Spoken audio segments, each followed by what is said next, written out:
Google Looker Studio, formerly known as Google Data Studio. So, what is Google Data Studio?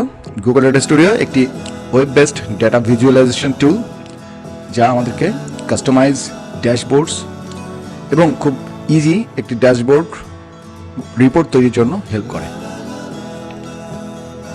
আপনারা দেখতে পাচ্ছেন আমি আগের একটি ভিডিওতে এই ধরনের একটি ড্যাশবোর্ড কিভাবে বানাইতে হয় এটি আমি দেখেছিলাম।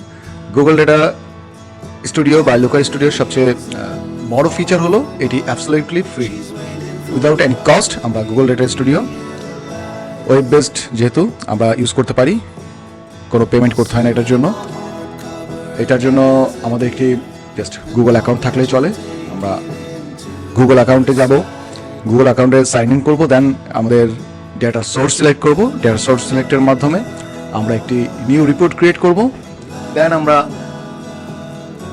আমাদের চার্ট চুজ করব, আমরা কোনো টেমপ্লেট চুজ করতে পারি, ডেটা অ্যাড করব, ফরম্যাট করব, দেন আমরা এই ধরনের একটি সুন্দর ড্যাশবোর্ড রিপোর্ট তৈরি করতে পারি। Hello friends, this is Sharif from Excel channel and আজকে এই গুগল ডেটা স্টুডিও বা লুকার স্টুডিওর আনাদার একটি পার্ট দেখাবো, যেটা আমার মনে হয় আমাদের রেগুলার কাজের জন্য এটা খুব ইম্পর্ট্যান্ট। এটা হলো running calculation. So running calculation বলতে আমরা কি বুঝি, আমি এটার এডিট অপশনে যাই। সো আমাদের এখানে অনেকগুলো ডেটা আছে বা অনেকগুলো চার্ট আমরা তৈরি করে রেখেছি। একটি কাজ করতে পারি, আমরা এখানে একটি চার্ট সরিয়ে দেই। এখানে আমরা একটি টেবিল নিব। ওকে, সো এখানে একটি টেবিল আপনার দেখানোর জন্য আমি একটু ওভাররাইট করি। টেবিল নিলাম এখানে। সো টেবিলটাতে আমাদের প্রফিট আছে, অর্ডার ডেট আছে। এখানে প্রফিট এবং অর্ডার ডেট। আমি প্রফিটের জায়গায় আমি সেলস নেই। ডাইমেনশন অর্ডার ডেট আছে। সো এখানে অর্ডার ডেট দেখাচ্ছে। আমি ডেটটাকে জাস্ট এখানে আমি এডিটে সিলেক্ট করে আমি ডেট অ্যান্ড টাইমে শুধু ইয়ারটা সিলেক্ট করব। সো আমরা দেখতে পাচ্ছি এখানে ইয়ার আছে এবং সেলস আছে। Okay, so lowest to highest 11, 12, 13, 14। So আমরা দেখতে পাচ্ছি যে ইয়ার অনুযায়ী সেল হয়েছে যে 2011-এ 91,000, দেন 1,24,000, এভাবে প্রতি ইয়ারে কিছু সেল আছে। সো রানিং ক্যালকুলেশন আমরা কাকে বলবো বা রানিং ক্যালকুলেশনটা কি? আমি এখানে আরেকটি ম্যাট্রিক অ্যাড করি। এগেইন সেল, আরেকবার আমি সেলটাকে এখানে নিলাম টেবিলে। সো দুইটি সেল। এখানে আমরা এডিটে ক্লিক করলে আমরা দেখতে পাই যে এখানে সাম, এভারেজ, কাউন্ট ডিস্টিংক্ট, মিন, ম্যাক্স, মিডিয়ান অনেক কিছুই আছে। একদম নিচে একটা অপশন দেখবেন যে রানিং ক্যালকুলেশন। সো এখানে নান দেওয়া আছে। আমি রানিং ক্যালকুলেশনে running sum, running mean, max, count, average, delta and running percentage delta. Okay, so আমি যদি রানিং সাম দেই, রানিং সাম সিলেক্ট করি এবং এই হেডার একটা নাম দেই রানিং সেলস। ওকে, সো আমি রানিং সেল দেখতে পাচ্ছি এখানে বড় করলে। সো রানিং সেলটা কি দেখেন এখানে। সো 14, 13, 12, 11 হাইস্ট টু লোয়েস্ট চলে আসছে, no problem. So running sale হলো, আচ্ছা আমি 11 থেকে দেই।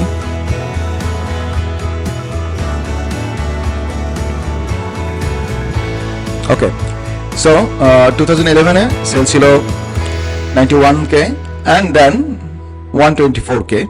সো এখানে রানিং সেলস মানে 2011-তে যে সেল ছিল, 2012-তে 11 এবং 12-র যোগফল, 2013-তে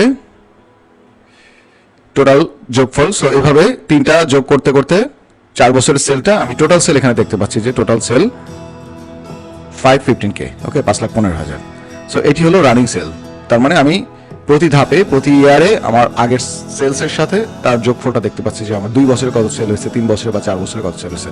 তো এইটাকে বলে লুকার স্টুডিও রানিং ক্যালকুলেশন। সো কিভাবে রানিং ক্যালকুলেশন করে, এবং এর আরেকটি মজার ফিচার হলো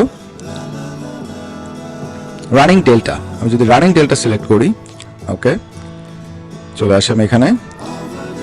এখন রানিং ডেল্টা এটা কি বোঝাচ্ছে? সো 91K 2011-তে সেল ছিল, 2012-তে কত sale? 1,24,000। Okay, so 1,24,000, that mean 91,000 থেকে 1,24,000 আমার সেল কতটুকু বেশি হয়েছে। সো যেহেতু ফার্স্ট ইয়ারে টোটাল সেলটাকে দেখাচ্ছে এবং সেকেন্ড ইয়ারে দুইটার ডিফারেন্সটা দেখাচ্ছে। সো আমরা যদি এইভাবে দেখি যে হ্যাঁ দুইটা ডিফারেন্স, 1,24,000 থেকে 91,000 বাদ দিলে তার মানে আমার $33,000 বেশি সেল, $33,000 আগের বছর থেকে বেশি সেল করছে আমাদের সেলস পারসন। সো 2013-তে আগের সেল থেকে $5,393,000 বেশি সেল করছে।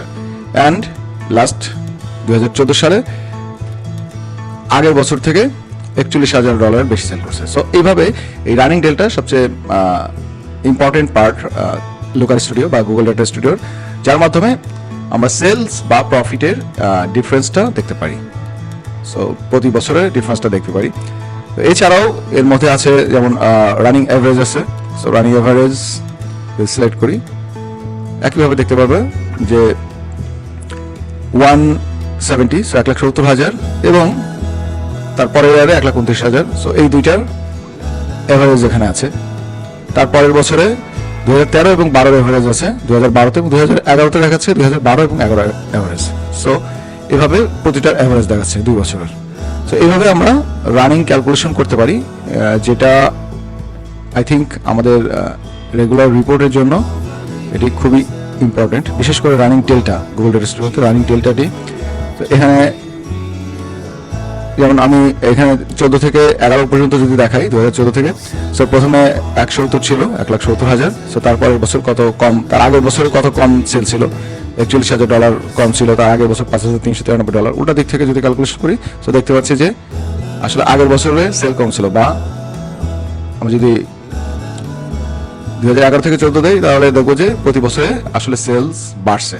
বা কোনো বছরে যদি কম থাকে তাহলে দেখবো যে ওই বছরে সেল কম ছিল, আগের বছর থেকে এই বছরে একটু কম, তারপরের বছর একটু বেশি। সো রানিং ডেল্টাটা আই থিঙ্ক অনেক ইম্পর্ট্যান্ট। সো এইভাবে আমরা আমাদের এই ক্যালকুলেশনগুলো করতে পারি, বা রানিং ক্যালকুলেশনটা দিয়ে আমাদের রিপোর্টটাকে বা প্রেজেন্টেশনটাকে আরও সুন্দর করতে পারি। So thank you very much for watching. And যদি ভিডিও ভালো লেগে থাকে আপনারা অবশ্যই সাবস্ক্রাইব করবেন, আরও নতুন নতুন টিপস অ্যান্ড ট্রিক্স শেখার জন্য, দেখার জন্য। এবং আপনাদের কোনো পরামর্শ থাকলে, উপদেশ থাকলে আপনারা কমেন্টে শেয়ার করতে পারেন। থ্যাংকস এগেন, আল্লাহ হাফেজ।